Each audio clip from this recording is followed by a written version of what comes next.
Sveicināti! Šodien gribu izstāstīt jums par tādiem produktiem kā PK12 un PK11. Tie ir naturālie peptīdi, kuri lietojami uz rokas.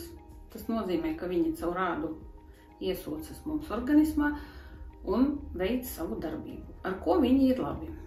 Lieta tāda, ka kompānija noņem viņus no ražošanas un viņu vietā būs cita produkcija.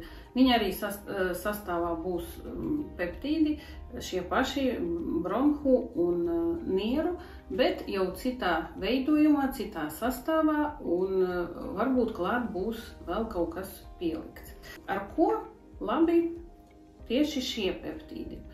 Lieta tāda, ka bronhu peptīds ir viegli lietojams. Viņš ir paredzēts tiem, kuri bieži slimo, kuriem kuri ir asmātiķi, kuriem grūti dzert kaut kādas zāles, varbūt arī bērniem, tas ir ļoti svarīgi un ļoti labi reaģē uz viņu iedarbību vecie cilvēki.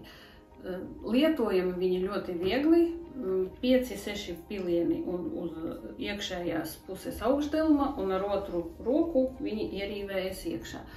Viņus var lietot pat zīdaiņiem, kuriem, teiksim, ļoti grūti iedot zāles, un arī pilināt var uz krūšu kaula. Tur 3-4 pilienus un viegli ierīvēt. Iedarbība ir ļoti mīksta, nav nekādu, teiksim, tādu krasu izpausmju, pārdozēt viņu nevar. Tas nozīmē, ja organismam šis peptīds nav vajadzīgs, viņš vienkārši izvadās ar urīnu. Pie viņa nevar pierast, un viņš neizsauc alerģiskas reakcijas. Mūsdienās tas ir ļoti svarīgi, jo katrs otrais sirgst ar kaut kādu alerģiju. Iekšā viņam ir vēl klāt imūnsistēmas peptīds, tas nozīmē, ka stiprinās un veicinās atvesaļošanos, kā arī smadzeņu un skrimšļu, ja, jo bronhiem un skrimšļiem ir līdzīgs teiksim, tā sastāvs, un tāpēc viņi iedarbojas gan tur, gan tur.